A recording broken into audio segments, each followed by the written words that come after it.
right, hello everyone, and welcome back to my comfy corner, where I talk about things that make me comfy and cozy so I can stop bothering the people around me. And today I am so excited. This is part 5 of the TXT lore breakdown. Now, if this is your first time seeing my face and this is the first video that you clicked on, girly stop, girly drop, girly roll, girly think about your life decisions to click on part 5 of a series where you're just seeing my face and go back to part 1. Trust me, it is worth it.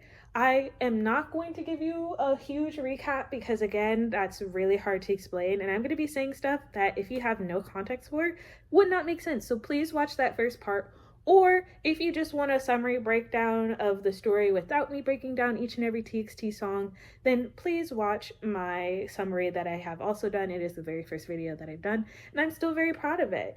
So with all of that being said, and if you have not heeded my warning for this past minute, or you just need a quick refresher, I will give you a mini quick refresher of what happened in the last part, just so that we're both on the same page here.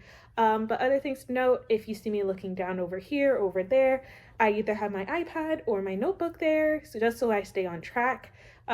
This part, I would say, is...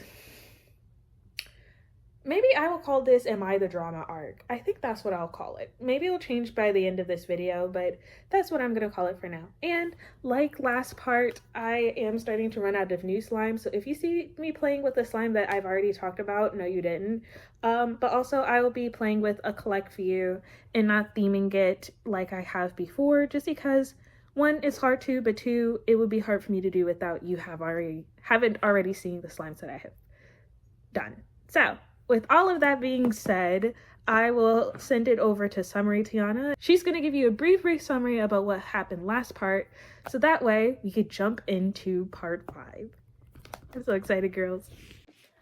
Okay, so for those girlies that did not heed my warning and go to my previous videos, or for those that just need a quick refresher, this is Recap Tiana. So what happened last part is Yeonjun, Hyun and Kai, my baby wingy boy, Bungyu, Subini, and Tay, they have now arrived to their very first destination, and this is them basically enjoying life after breaking the rules. Remember, they broke the rules, each one of them did something to break it, and now they are technically dead in that world, and Promise does not look like this anymore. Promise Island and Magic Island looks like this. They don't know that yet, but essentially that's what it looks like. The Promise, the stars asleep, and they are just having a grand old time, enjoying the time that they are having. Tay is still actively trying to find a way out though.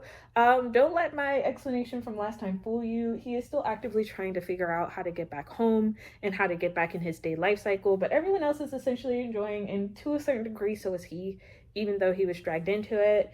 And at the end of my last part, I talked about how the boys or like Farewell Neverland, they're like peace deuces, but they're not thinking that they're leaving to like wake up into the real world. They think that they're just leaving that island. And like I explained before, Cat Island is, think of it like a multi-level, multi-tier situation. So they're at level 1. There's a lot more levels they're gonna go down, honey, and I'll talk about it in part 5. But anyway, they leave the essentially Promised Neverland islandy theme and fall deeper into the cat's sort of whole scheme to keep them there forever and entertain him and themselves forever. And with that being said, I think that was a nice short and sweet recap about what's happening. Again, remember, because I'm going to mention it a lot in this part and next part as well, Wingy Boy is the only one who can fly. Say it with me now. So that means anytime you hear a reference of flying and Hyun and Kai is not in the conversation, what are they doing, class? They're falling. Thank you. So just keep that into note. And honestly, I still stand at what I said. Therapist. Also, my baby boy Wingy Boy did nothing wrong, but also Yeonjun, you did a lot wrong. So with that all being said, let's get into this first song. Okay, this is the first song up in this part, and I will be playing with Peachybbies, The Slime is Lava. Throughout this, I do have like a little table down here for those who may not know, when I'm just like, you see my arms moving, but you don't see the slime. Because sometimes I find it more fun and easier to play with at the table. So again, it stops me from pointing. Anyways, ribbles and rambles aside, the first song that I'm going to talk about is Maze in the Mirror. Okay, remember, recap, Tiana said, they have left that first tier. They are now in the second tier. And the reason why Maze in the Mirror is placed first for this part is I just want to again solidify how the cat is doing a really great job making them think that they're traversing to different places and they're not. But also how the cat in a way is sort of manipulating on the spot the worlds that they fly to. So Maze in the Mirror is essentially them being like, man, we feel like we're in a maze. We feel like we're getting trapped, right? We feel like we are going around and we don't know where to go. But we're at this point, the boys, again, aside from Tay-Tay, are still having fun and aren't really thinking about escaping. Now, another thing to note about this is that even though they're aware that they're in a maze, I think at this point they just think that they're lost, like they're just getting confused on where to go and what next to do. And that's when I take it to you guys. If you were told you could go anywhere that you wanted in any magical land at any point in time, whenever you wanted to, would you know exactly where you want to go, and then the next time, and then the next time, and then the next time, and then remember where you were before? Probably not. So that's essentially what's happening here, where they feel like at this point they've been hopping a little bit, not as much as what we'll see later. But they've been sort of planet hopping. They've been world hopping within Cat's world, or they've been island hopping in Cat's world. Not remembering the promise, which, big yikes to the star. It's still taking its nap, honk-shooing it away. And yeah, that is essentially Maze in the Mirror. All right, so we are on to the next song, which is No Rules. So I actually really love No Rules. It's a really great banger of a song. I think it's a little bit of a sleeper hit because so many of their songs, I think like at least 3 have rules in it. So like you might mix up No Rules with New Rules with, you know, you get what I'm saying, girlies. Anyways, No Rules basically solidifies them being like, yeah, there's no rules now. Remember their structure that they were used to. They had a blue hour, they had to get on a train, they had to be awake at a certain amount of time, they had to go to school. This is them sort of lamenting on that and being like, yeah, we actually don't have any rules. And in a way, it's a really fun song where it's like, let me go, let me go, let me go, go, go, right? And you think that like, oh, that means like, let me go to this land. But in a way, maybe Tay-Tay singing the most of this, but they're starting to realize like, this is fun, but we sort of miss real world. Like we sort of miss having consequences to life. We sort of miss growing up. We sort of miss our family. So in a way they're singing like, let me go. Like this is all fun and dandy, but in a way it's starting to get a little bit old. Again, they're still enjoying themselves at this point, but we're starting to see the fall of their enjoyment. And we'll get into more of that juicy drama later. Girlies, when I get to it, I'll get to it. It's in this part, and it's going to be the next part as well, but this is going to be fun. Anyways, No Rules is essentially about that. Again, them celebrating that they have no rules, but also feeling like, man, maybe we sort of missed having structure in our lives. Maybe that was fun. Maybe that was cool and quirky. And that is No Rules. Trouble, trouble, let me go. Troublemaker, let me go. Oops, sorry. All right, these next couple of songs, I'm gonna have a lot more to say because now we're getting more into story progression instead of like preamble into what I'm about to talk about. So I will be playing with Sugar Cookie Butter Cream. That's from Slime Obsidian. And this song that I'm going to talk about is We Lost the Summer. Don't laugh, Tiana. We Lost the Summer is a really great song. It's one of my faves. I have a lot of faves in this if you can't already tell. But We Lost the Summer is a little bit funny because they act like this is a surprise. Like they act like, oh my god, can you believe that we magically just lost the summer? Like randomly, and like Yeonjun didn't sort of trick us in a way to come down here. Like magically, we lost the summer. To get into it, seasons also mean a lot in this TXT lore. So when they mention summer, right? Remember Blue Hour, remember Summer, the song Our Summer, right? our summer is like with all the fun and happiness that they have. You know, then the boys don't have as many rules and a structure of the day, that they could have fun with each other. You know, they could have that grand old time. Well, now we lost the summer means that they lost that group enjoyment of hanging out with each other. They lost the fun, you know, they lost all of that. Now, this song, to me, aside from the We Lost the Summer, obviously, again, listen to the song, is fun. But at this point, remember when I said they've been hopping for a while? They're sort of missing what their structure is like. This is where we get into the blame arc. This arc could be called so many different things, but we'll get to it.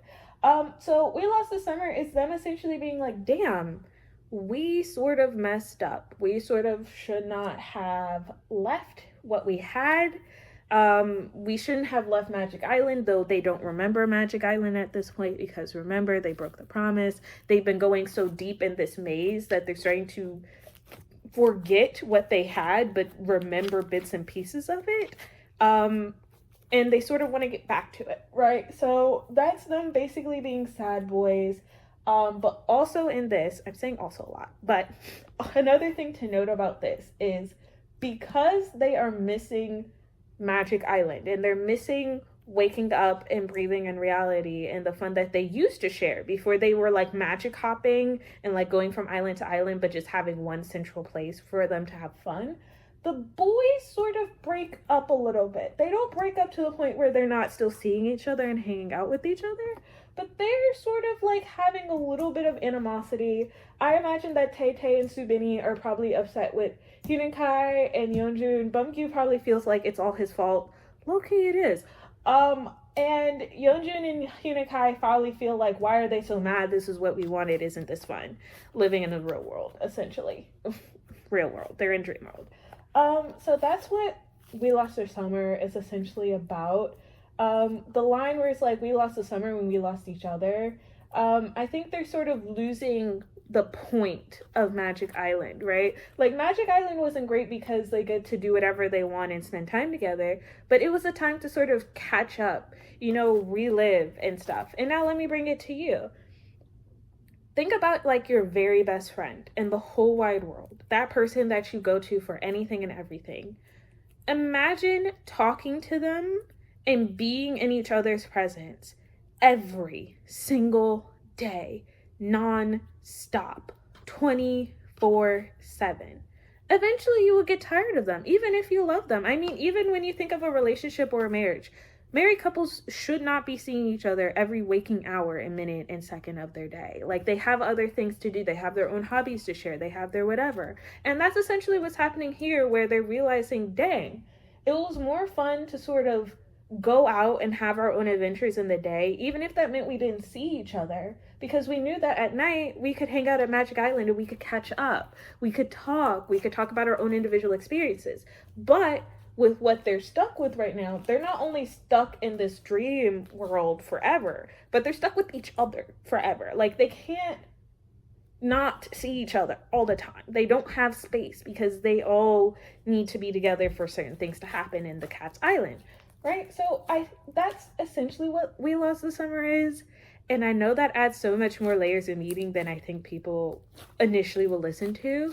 But I love that because, again, we're exploring so many different aspects of a coming to age story. It's not just about figuring out who you are as an individual, but how do you build relationships? What are the boundaries you set with that? Learning to let go and come back later. I mean, it's such a good story. I'm gonna get more into it later, but We Lost the Summer sets the tone that the boys aren't happy with each other right now, and they're reminiscing on what they used to have. But even though I say all of that, they do not remember that the star is currently napping. They don't remember how to wake up said star. They do remember Magic Island and they do remember reality, but it's slowly fading, if that makes sense. So the memories that they have probably aren't clear and concise. It's probably like little fragments here and there, like, oh, you remember that? Oh, you remember that? Which is very important, which is why I'm reiterating, because this will become a big point, I think, in part 6. So yeah, that is We Lost the Summer. Okay, I am way too happy for this song. This song is Frost. So, just like I was talking about in We Lost Summer, they're starting to feel the breakdown, but it hasn't officially happened yet. Frost is when it happens, okay? Frost is when the breakdown has been broken down. It is the breakdown Olympics. Anyways, so Frost is then being like, you know what? I can't stand you, but I'm stuck with you. That's essentially the vibe of Frost. That's not necessarily what Frost is about in like real time in real life. I hope you girlies know that like I am not being sponsored by TXT, even though honestly at this point I should be, and honestly put me on the writing team, girlies. I got you. But Frost is essentially them being like, we're just stuck. This is our eternity. Like this is we're not gonna be able to get away from each other. We're not going to be able to grow old. Like they're sort of having their own, I won't say the words. The girlies that know the song know the song. The girlies that don't, I'll mention it later. I'll do a callback to this. But anyway, that's essentially what Frost is about. The boys have just fallen apart for various reasons. Again, Tay Tay probably is the most like F you guys, because I didn't even want to be in this situation anyway, and I've been trying to figure a way out, and you guys haven't been listening to me, so I'm just here. Yeonjun is probably also the most polar opposites. I hope you guys see why I ordered the people the way that I ordered the people on this, or the boys the way I ordered the boys here, because these two are really diametrically opposed. And later in the story, it'll sound like more like Subin is Yeonjun's antagonist and like protagonist, and like they're on the coin. How's the phrase go? They're on opposite sides of the coin. But really, Tay Tay has been like 10 toes down, like I did not want to be here, I'm stuck here, and now look at us. Like now you, like I imagine, this is me, okay? This isn't officially part of my lore, but now this is just me putting myself in this situation if I was Tay Tay. If I was Tay Tay, I'd be like, oh really? Crazy, now we are all on the same page that I was saying in the first place. Like I would absolutely tell them I told you so. Since we have eternity in this place, I will absolutely, are you kidding me? Hello? Like, Tay Tay, I'm sorry. If none of the boys say it to you this arc, I will tell you. I'm so sorry that you had to go through that. Yeonjun is like, I know it sucks, but like we could still have fun. Like he's not getting it. Because Yeonjun, remember, also has been controlled a little bit by the cat, lost some of his power by the cat, and we'll get into more of sort of the group breakup and how it's broken up right now, but he's still happy. Winky Boy right here is a secret. I'll tell you about it next song. But yeah, that's where we are with Frost right now. The boys have technically broken up, but they're not really broken up because, again, they can't really leave each other. They're sort of stuck with each other right now. So that's where we're at. Okay, so this next song is Anti-Romantic, and I'll be playing with Momo Slimes' Butterfly Pea Sorbet. Mainly because I need some calmness when I talk about this song and the next song I'm going to talk about. So remember how I said in Frost, the boys are sort of broken up? Well, this song and next song will sort of tell you and show you how they're broken up. Honestly, at this point, if you can't guess how it's going to look, imagine it. But I love Anti-Romantic because, one, it's a beautiful song. I'm going to be saying that a lot.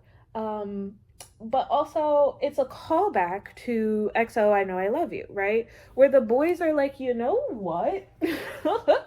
Maybe I don't like this sort of love, like this overbearing, controlling love where it's like Yeonjun feels like he did this because he loves the boys so much and he didn't want to let them go and he didn't want to be abandoned by them. Very much the Winky Boy vibes, but at least Winky Boy didn't actively do this to them, though. Again, remember, both of them are they're not working together, but they're on the same side. Does that make sense? Like, even though Yeonjun is the main bad actor of it, Hyun Kai is also vetoing it. Like, he's also like, this is president, this is vice president, if that makes sense. I don't know why, like, as much as I defend my Winky Boy, he's also a part of the problem, but he's not the problem. Does that make sense? So anyway, Anti-Romantic is essentially like the boys over here, mainly Bumgyu, Subin, and Tay Tay being like, actually, I don't like this love. This is not love. I am an anti-romantic. Like, if love is being trapped in a hellscape, essentially, for all of eternity where I can't escape even if I want to, and I don't get to live life and grow old and experience these experiences, then I don't want it. Yeonjun does not get that though, which is why I feel like Anti-Romantic is such a strong song, story-wise and lore-wise, because it's sort of like, I imagine how this went down was sort of like after Frost happened and they realized like we want to go home, this isn't really it. Yeonjun is still trying to convince them to stay, and it's just like, but I love you guys. Don't we love each other? Like, this is what love is. Like, we get to stay together forever. And they're like, yeah, nah, no, bestie, this isn't it. Sort of starting to realize you're a little bit cray cray. I don't want this love. And I feel like Anti-Romantic 2 is like, I love you, but not like that. But also not like that right now either. I don't think that they really like Yeonjun the most. Also, they don't, I imagine Hyun and Kai is also acting like he's on their side. And again, when we get to it, I promise you, when we get to it, I will. Because Wingy Boy is bad too, but I love Wingy Boy, and that's my baby boy, and don't you talk to him. Today's his birthday, by the way. I know that when I post this, it won't be his birthday, but I'm recording this on August 13th, which is Hyun and Kai's birthday. Happy birthday, Wingy Boy. Anyways, yeah, that is Anti-Romantic, so I will get into the next song. Okay, the next song is Trust Fund Baby. Listen, girlies, even though I know that Hybe and TXT will probably never see my videos, and if they do, that would make not only my day, but my entire year. I want you to know a lot of work went into planning, explaining, having the themes, having these parts, having these arcs, because honestly, I am in my creative bag right now. The song that I'm going to talk about is Trust Fund Baby. So, you know how Anti-Romantic happened, and I was just like, yeah, that's basically the boys, exclusive of Yeonjun. Hyun and Kai's probably going along with it, but that's not how he really feels. It's like, yeah, I don't like this sort of love. This ain't it, chief. Yeonjun, you're a little bit cray-cray. We want to go back home and we can't, and now we're realizing that it's all your fault.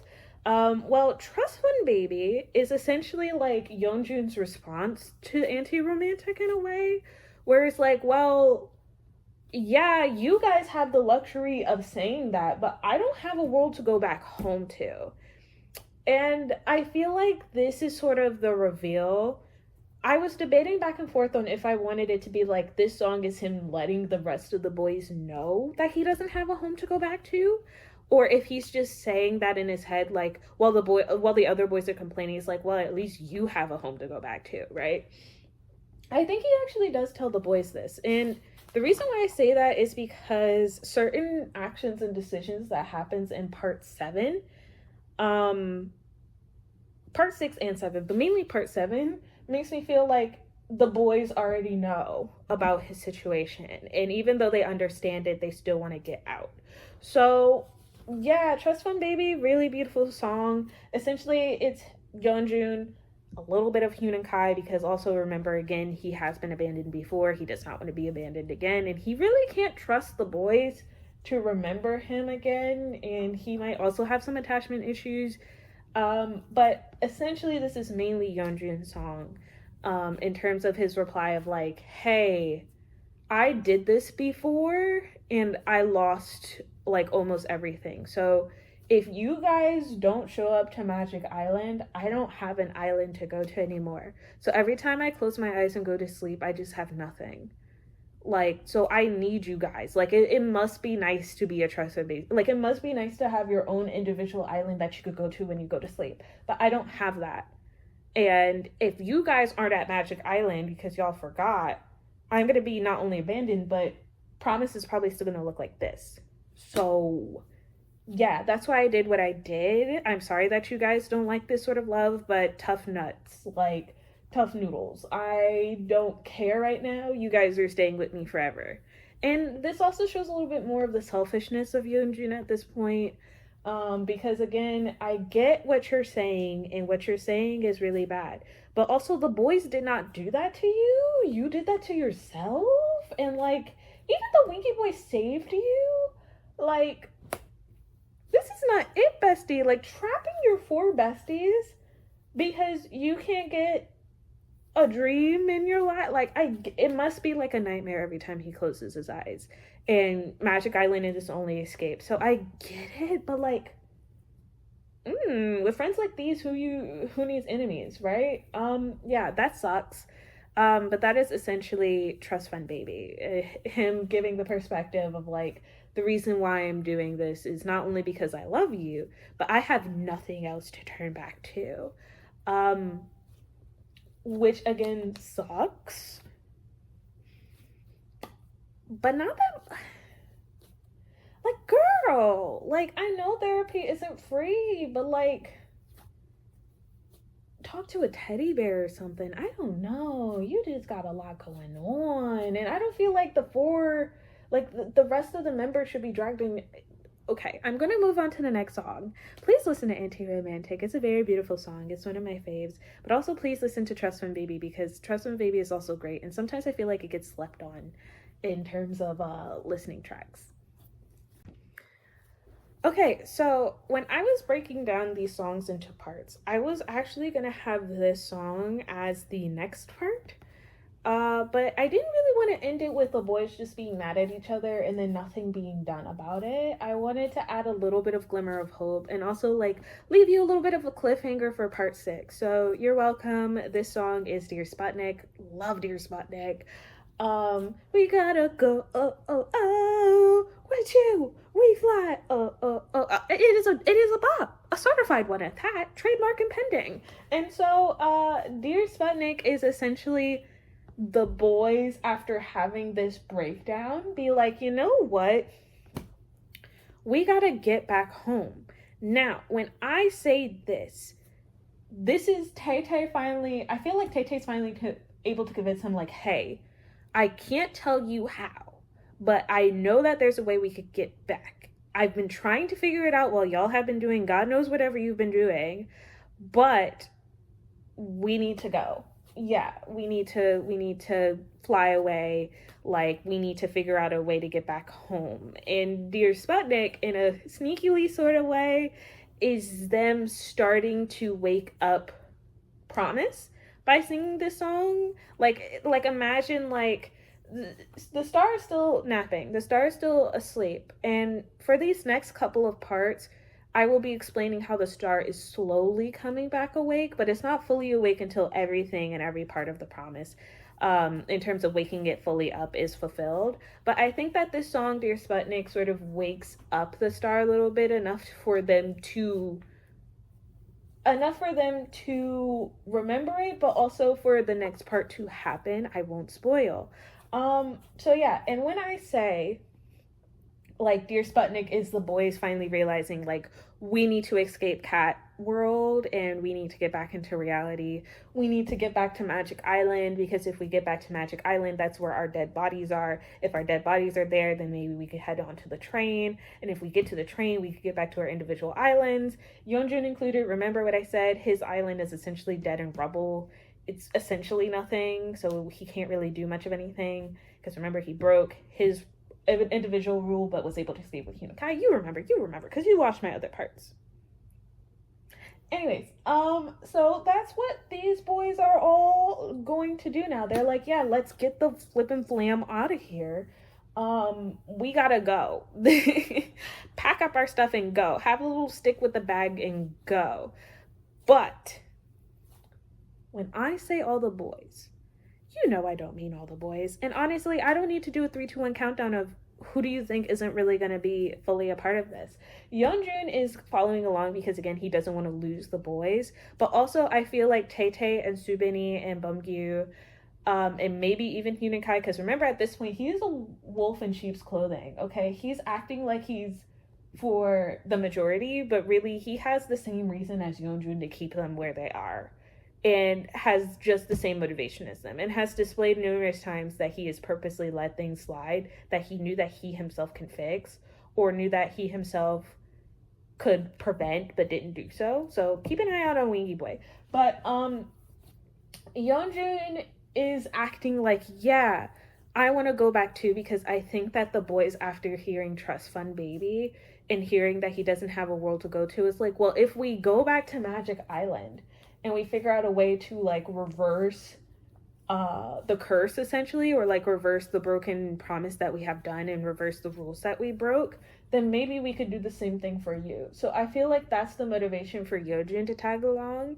Remember, Hyun Kai doesn't have the same boat as Yeonjun. He still has a magic world to go to, or magic island to go to whenever he goes to sleep. But his biggest thing is he loves the boys as much as Yeonjun and doesn't want to be abandoned at Magic Island again, and doesn't want to see in his dreams everybody else's lives doing much better than him. Because remember, that's what happened when he was younger. So keep in mind, Hyun Kai is also low-key team Yeonjun and Kat, but is still following along because he wants everyone to still love him and he's still in the majority. So, with that being said, please listen to all the songs that I have said and talked about. Thank you so much for watching up until this point. It has been a really fun time explaining this part. Next part is going to be really fun too. I hope that you like and subscribe so that way you can stay up to date on when I post part 6. And with that being said, let's address some problems and questions you may have. Tiana, why am I so sure that Tay Tay is the one actively convincing the group? Why can't it be Bumgyu? Why can't it be Subini? Because remember, again, Tay Tay was 10 toes down on I don't want to be here. But also, in some of the other music videos that I'm going to mention, and the girlies that know TXT, by the way, I have not forgotten songs. I have all of the songs written down here, even the newest ones that they made with Shikai, which was the Japanese release that they have done with the new song that they have made. Okay, I have not forgotten. You guys will see the song soon. And I know that you're shocked that it's so deep inside this lore, but it really is. So with that being said, yeah, I feel like Tay Tay's the one spearheading it, but later down the line, you'll see Subin take more of the leadership role. I don't know why they flip-flop like that, but in later songs that I will talk about, you'll see Tay Tay is the main one researching, but Subin's the main one listening, and that'll become important later on too. Why am I so certain that Hyun Kai is so mean and evil and also on Yeonjun's side? Because 1, I stated the reasons why, but 2, when I get into the music videos that I'm going to get into later, it does not click-clack, it does not add up to me that he's just this oblivious. And certain things that he does, it's like, no, yeah, Hyun and Kai, if they all wanted to stay there longer, and if there was a way for you to keep them down there longer, you absolutely would have. He acts very innocent, but actually he is just as bad as Yeonjun. Not as bad, but he's relatively close. And what has Bumgyu been doing this whole time? Probably crying in a corner, bestie. I don't know. How would you feel if you trapped your friend? Like, how do you feel if you were the deciding vote and trapping your friends in essentially like an eternity of hell? Probably not the best. But Bumgyu doesn't have, how do I say? Bumgyu's main moment was that decision, and he doesn't really have anything story or plot driven with him individually that happens. There are some points where his power becomes really important in me defending certain stances of where they are. But yeah, and with that being said, I don't want to spoil the next parts for you girlies, so I'm just going to end it here. Again, thank you so much for watching. Thank you for staying. And I will see you guys in the next video. Bye.